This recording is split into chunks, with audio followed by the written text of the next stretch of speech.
Customer behaviors are changing. You need to stay ahead of trends in order to capture their attention. eMarketer's Retail Daily newsletter delivers a daily dose of data, news, and insights on the rapid transformation of retail and e-commerce. Join the thousands of subscribers from companies like Walmart, Hermes, Alibaba, Nike, Coca-Cola, Amazon, and more, benefiting from our daily insights. Visit insiderintelligence.com/retail-daily and sign up today.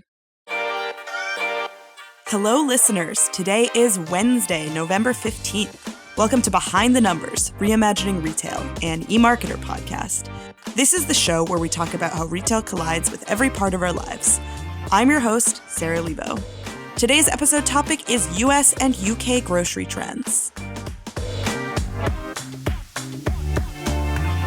Let's meet today's guest. Joining me for today's episode, we have representing the UK, senior analyst Carina Perkins. Hey, Carina. Hi, Sarah. Good to be back. Good to have you. And in our US corner is senior analyst Blake Droesch. Hey, Blake. Hey, Sarah. Good to be here. Good to have you.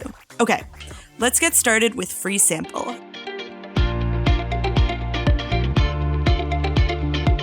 Our Did You Know segment, where I share a fun fact, tidbit, or question. This one's more of an activity. All of the following words refer to what I, an American from New England, call a shopping cart. I'm going to say a word, and you have to tell me where they use that term. Does that make sense? We got it? In the U.S., or could this be international? International. Okay. Okay, let's start with trolley. Where do they use UK. trolley? Or UK. shopping trolley. Yeah, UK, Australia, New Zealand also. Grocery cart. US? Yeah, US. Buggy. Australia. Ireland? Buggy is Canada and southern US. We'll have to ask Susie if they use buggy in Canada, but southern US, I've heard that before. Okay, this next one I'm not sure about. Carriage? Norway? The internet said that they use carriage in New England.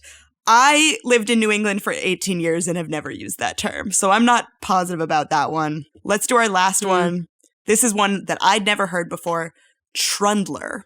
I don't know. Think English speaking, think small. New Zealand. Yeah. Trundler is New Zealand. If listeners are listening and use any of those terms, or say we're wrong about those terms, let us know, because I'm not sure. That gets us into our international retail grocery mindset. Now it's time for our next segment. Retell me this, retell me that, where we discuss an interesting retail topic. Today's topic is US and UK grocery trends. So to set the scene, according to our forecasts, in the US, grocery sales will total about $1.6 trillion this year, 12% of which will come from e-commerce, and e-commerce share is increasing. In the UK, grocery sales will total about $300 billion this year, and once again, about 12% of that will come from e-commerce, but share is declining. So starting off, why is grocery e-commerce share dropping in the UK? Carina? So in the UK, there was a huge growth in the amount of digital grocery buyers we saw during the pandemic. And a lot of that did also come from older generations who were too afraid to go out during the pandemic, or they were trying to stay safe at home. And so they switched to online grocery shopping. So we saw in 2022 a drop, and that was a bit of a rebalancing of the market in the wake of that extraordinary growth. But what we've seen since then is a cost of living crisis in the UK. So we've had very high prices for food, fuel, household energy, interest rates have gone up. And that means that people are really having to prioritize cost over convenience. And that's had a few different effects on people's shopping habits. So people have returned to stores instead of paying for delivery costs, for example. If they live close to grocery stores, they don't want to pay the extra for delivery, so they're just going to the store themselves. People think that it's easier to find bargains when they're in person in the store. They can also compare brands and see for themselves the difference between a branded product and an own label product. And people have also switched to the discounter supermarkets such as Aldi and Lidl, which are primarily brick and mortar.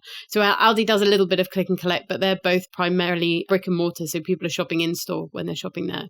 So those are all trends that are like pretty pronounced in the UK. We don't have the same cost of living crisis in the US that is going on in the UK, but we definitely do have persistent inflation. So why aren't these trends away from e-commerce the same in the US? Yeah, Well, there has been a little bit of a pullback, particularly around grocery delivery over the last couple of months. And I do think that that is a result of persistent inflation, particularly for the price of groceries online. The rate of inflation has been more stubborn compared to the overall consumer price index for the cost of food at home.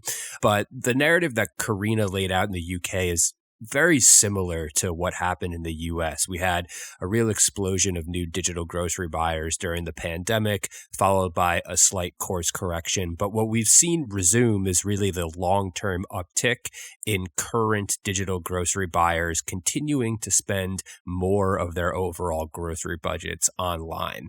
And that's really what is fueling the long-term growth. And there has been a little bit of a slowdown, but click and collect in particular is continuing to contribute to the overall growth as well. So it's interesting that the narratives are very similar, and it does seem like the real X factor here is the cost of living crisis, which has really forced people to change their behaviors in the UK that we just haven't seen to such an extreme degree in the US. It's interesting that you bring up click and collect because that's another area where trends are different in the US and the UK. In the UK, according to our forecast, click and collect penetration is at about 16% of retail e-commerce sales. In the US, click and collect makes up about 9% of retail e-commerce sales. We don't have that broken out by grocery, but why is click and collect bigger in the UK? And is this going to lead to more grocery e-commerce penetration? I think click and collect has been a trend in the UK for quite a long time now. We had a couple of retailers like Argos who were click and collect from the beginning. That was their whole business model. But also, I think geographically, the UK is much smaller. The likelihood of people being closer to a store in order to go and collect it themselves instead of having it delivered is much higher than perhaps some areas of the United States where people might live further away from their grocery store. So I think there's a few things coming into play there. Click and collect is very popular here, but it's still not been quite enough to drive an increase in grocery e-commerce share at the moment. Yeah, well, and in the US, the share of click and collect sales specifically in grocery is much higher compared to the overall rate in e-commerce. But I think geography definitely has a lot to do with it. As Carina mentioned, in the US, people in certain instances, certain regions may live further away from a grocery store. So the option of having your groceries delivered is more enticing. And it also has a lot to do with really Walmart as the main player in the US digital grocery market overall, which has invested a lot of money over the last 10 years in building out their own delivery infrastructure. So as you see people who are Walmart customers at the grocery store move online, they're probably more inclined to take advantage of the delivery offerings that Walmart has rather than place the orders online and then go back to the store to pick them up. It's interesting that you bring up Walmart because that leads me to sort of a chicken or the egg question. A lot of the US trends in e-commerce and grocery are a result of Walmart's investments, Walmart's incentives. Are differing e-commerce grocery trends in the US and the UK a result of differing retailer investments and incentives, or is the consumer behavior and preference what leads to those differences? In other words, are the retailers in the US and the UK different, or are the consumers in the US and the UK different? I think there are differences between the retailers in the US and the UK, but I think a lot of the tactics that they're taking are very similar. So we've seen the UK's biggest grocers also invest very heavily in their delivery infrastructure and their digital offer. We've seen them invest in click and collect. But as I said, I think some of it comes down to that kind of consumer behavior. And I really think that's what's driving a lot of the differences at the moment. Yeah, I think, at the end of the day, consumers in the US enjoy the conveniences of delivery, but they're not necessarily willing to pay an exorbitant fee in order to have their groceries just delivered. And the availability on behalf of the retailers of free grocery delivery, whether it's through Walmart, Amazon had very competitive rates, and pair that with high Prime membership, it was also conducive to, incentivizing people to get their groceries delivered. And then you have of course, the explosion of Instacart during the pandemic, which doesn't offer click and collect and is delivery exclusive. And when there was a high percentage of people who primarily only did in-store grocery shopping, perhaps from a local or a mid-sized grocery retailer, when they changed their habits during the pandemic, they, in many instances, became customers of Instacart because Instacart was the primary facilitator of bringing those small and mid-sized grocers online. And as Instacart wins grocery customers, that inherently goes to the benefit of the delivery sales and not click and collect. Yeah, interestingly, we've also had here a lot of the grocers have put up their delivery costs, or they have, if they had a minimum basket to qualify for a cheaper delivery cost or even free delivery, that's been expanded. That's now higher because fuel costs have been so high here that they've had to make those changes in order to make it profitable. So putting you both on the spot here, where do you think this trend is headed? Are we headed toward US high grocery e-commerce penetration, UK low? I don't know, Carina, did you feel confident to make a strong enough prediction on both markets? Because I definitely don't feel confident to make a prediction on the UK. So I can give you my take in the US. You go with the US, yeah. And then I'll take your word for it across the pond. But yeah, we're expecting digital grocery sales to make up nearly 20% of all grocery sales by 2027. And, like I said, I think this temporary pullback in delivery is going to be short term. Once people feel a little bit more confident about the price of groceries, that allure of the convenience of delivery is going to come back, and people are going to continue to use that option. And right now, I think click and collect, that convenience, which is, very much widely available, whether it's from Walmart or Kroger or many of the other large players, is also helping move that number forward during this time where delivery is maybe a little bit less enticing. So I think long term, I'm definitely still very bullish about the rise in e-commerce penetration in the grocery business. And in the UK? So my view is a little bit more conservative for the UK. I mean, we don't see share growing through 2027. It's going to sit at around 10%. I think it will eventually return to growth. I think that when the economy improves, we're going to see a few more people shifting back to shopping online. But I think some of it is down to people just prefer shopping in stores in this country. And I don't think that's going to drastically change anytime soon. But it will start ticking up again in the future. Okay. And last question in this first half. We're a research company. I'm going to do some research here. Considering both of you a representative sample size, do our behaviors follow the trend? Carina and Blake, are you guys grocery e-commerce shoppers? My behavior follows the trend pretty much exactly. So prior to the pandemic, I did not shop online at all for groceries. During the pandemic, I shopped online for groceries. Now I shop at Aldi. I've shopped online more now than I have previously, but I think as a sample of one, my perspective is pretty tainted by the work that I do. So I feel like ordering online is almost it's an incentive for me to enjoy the conveniences of delivery, but also do a little first-person research. So as a sample size, you both do follow the trend we're seeing? Yeah. Great. This is the high-quality research that we do here. Let's keep moving. Now it's time for pop-up rankings, where we take a look at specific examples and we rank them. Today we'll rank 2 grocery stores that are doing digital well and 2 taking an alternative approach, and talk about how both of these strategies can work. Let's start by talking about 2 grocers that are doing digital well. Carina, what's your first example?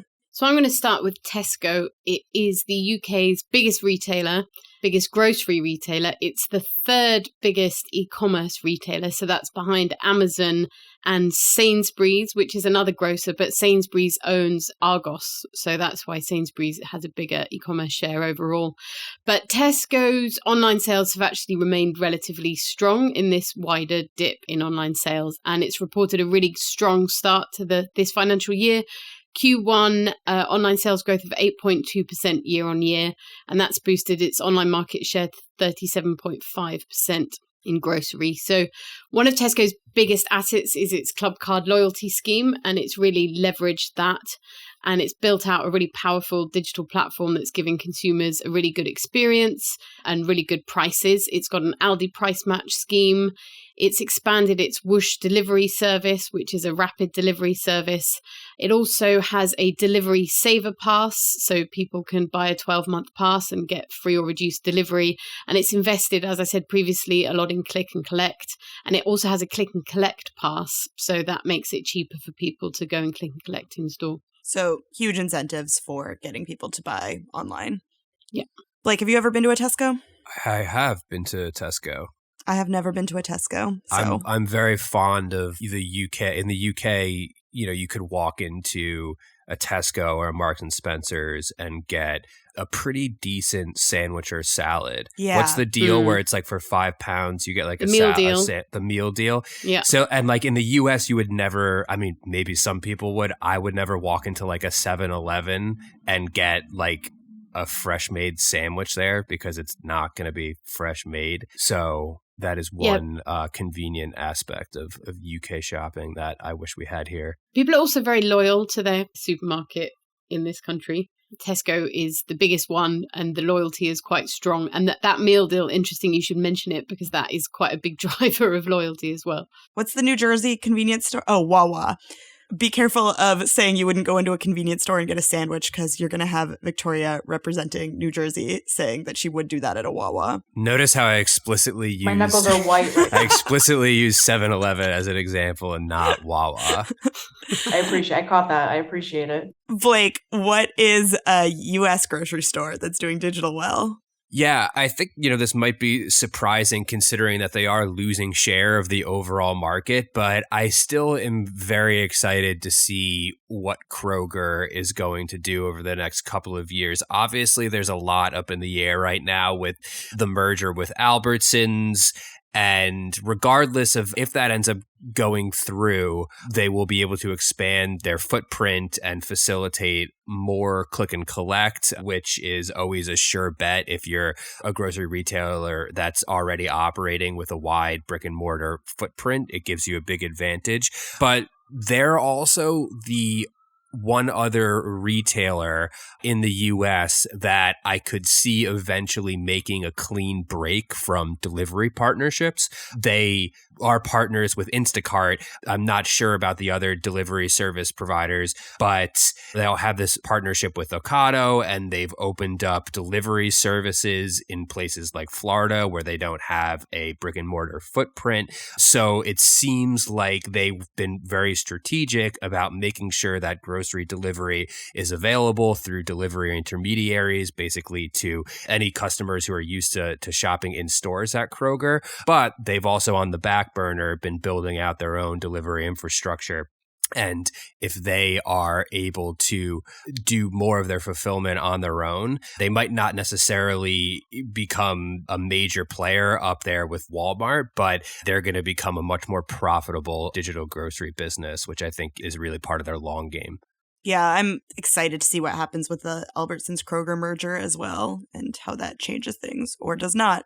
Carina, have you ever been to a Kroger? No. Blake, have you? You're a Northeasterner, so... No, but I went to college in California, so I would shop at Ralph's, which is a Kroger brand.